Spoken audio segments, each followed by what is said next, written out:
आज तक शायद से आपने अपने पेरेंट्स से अपने बॉयफ्रेंड के बारे में कुछ बताया नहीं। शायद से अभी तक आप अपने रिलेशनशिप अपने पेरेंट्स से छुपा रहे थे। Maybe because you are not very sure about your boyfriend, या फिर you are not sure about convincing them और telling them about your relationship. और अभी टाइम आ चुका है, शायद आप सोच रहे हो कि मुझे अपना रिलेशनशिप नेक्स्ट लेवल पे लेके जाना है, आप मुझे शादी करना है उनसे। अभी टाइम आ चुका है, मुझे अपने पेरेंट्स को जाके बताना है कि मेरा एक बॉयफ्रेंड है और मैं उनसे शादी करना चाहती हूँ। लेकिन डर है आपके मन में, मैं कैसे जाके बोलूँ उनको, मतलब वो लोग क्या सोचेंगे मेरे बारे में, क्या करूँ, कैसे जाके बताऊँ। आज के एपिसोड में मैं आपको कुछ चीज़ें बताने वाली हूँ that you need to keep in mind, and आप किस तरीके से अपने पेरेंट्स को कन्विंस कर सकते हो अबाउट योर बॉयफ्रेंड। तो ये वीडियो को एंडिंग तक ज़रूर देखना because it is extremely important. And अगर आपने मेरे चैनल को अभी तक सब्सक्राइब नहीं किया है तो सब्सक्राइब भी ज़रूर करना। Guys, the most important thing is you need to openly communicate about it. I'll tell you how. कभी कभी ऐसा होता है कि जब अपने पेरेंट्स को जाके आप बोलते हो कि मेरा एक बॉयफ्रेंड है, उनको शॉक लगता है उसके बारे में।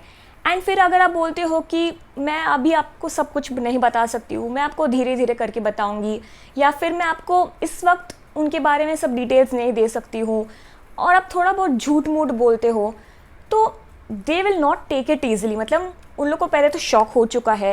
यू नीड टू अंडरस्टैंड कि इमोशनली आपने शायद से उनसे कुछ बातें छुपाई है और अभी वो लोग बिट्रे फील कर रहे हैं। मतलब उन लोग को लग रहा है कि बेटी ने धोखा दिया है। I know it is not exactly धोखा, बिकॉज आपने जो किया है उनके भलाई के लिए किया है। आपने सब कुछ पहले ही नहीं जाके बताया because you are not very sure about him and you are not sure about your relationship. But अभी आप जब बोल रहे हो अपने पेरेंट्स को तो ओपनली सब चीज़ें कम्युनिकेट करो, जो भी है समझो। टेल देम फ्रैंकली कि ये इंसान ऐसा है, this is how he is. सब कुछ एकदम ट्रांसपेरेंटली और एकदम ऑनेस्टली अपने पेरेंट्स को बता दो।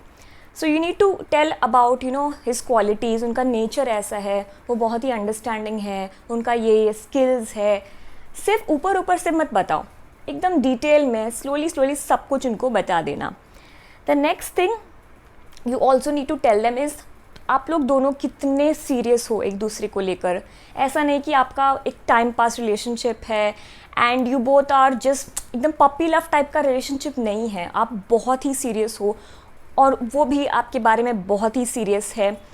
एंड आपको उनको एश्योर करना है, उनको कॉन्फिडेंस में लेना है कि आपके रिलेशनशिप से आपके जो करियर है, जो काम है, जो भी है, उससे कुछ इम्पैक्ट नहीं होने वाला है because you both are seriously in love with each other.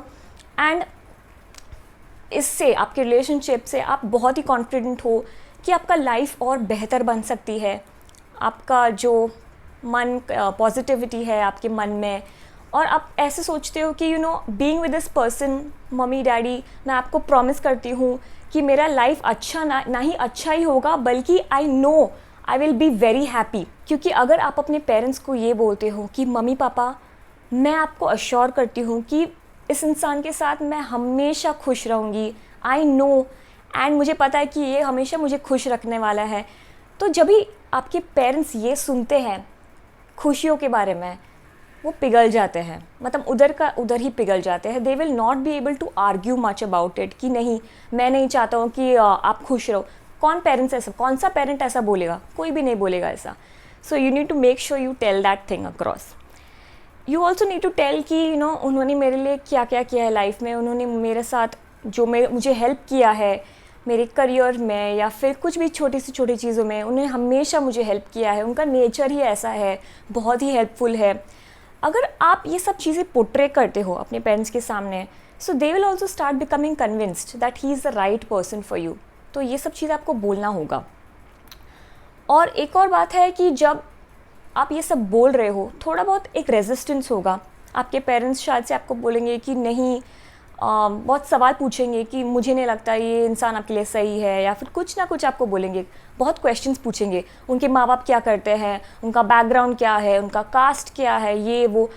You have to patiently answer the questions. मतलब सब्र रखो। ऐसा नहीं कि आप कितना सवाल पूछ रहे हो, मुझे नहीं जवाब देना है, चिढ़ मत जाना। मतलब एकदम सोच समझकर एकदम कामली आपको उनके सवालों का जवाब देना है।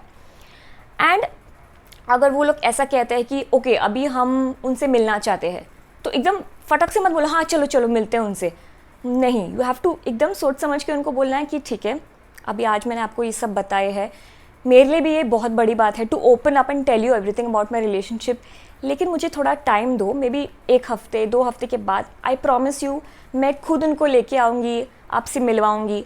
आपको उनको कॉन्फिडेंस में लेना होगा। डोंट मतलब डिफेंसिव मत बनो कि नहीं नहीं ऐसा नहीं, मतलब एकदम कॉन्फिडेंस में आपको लेना होगा और उनको ये कहना होगा कि आई प्रॉमिस यू ऑल मैं डेफिनेटली उनको आपसे मिलवा दूँगी, लेकिन आज नहीं, कल नहीं, शायद 1 हफ्ते के बाद, कुछ दिनों के बाद।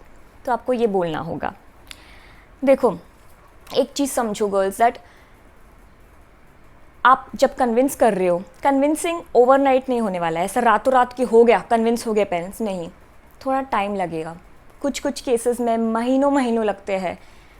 तो आपको पेशेंस, सब्र रखना होगा, फ्रस्ट्रेट मत होना, गिव अप मत करना।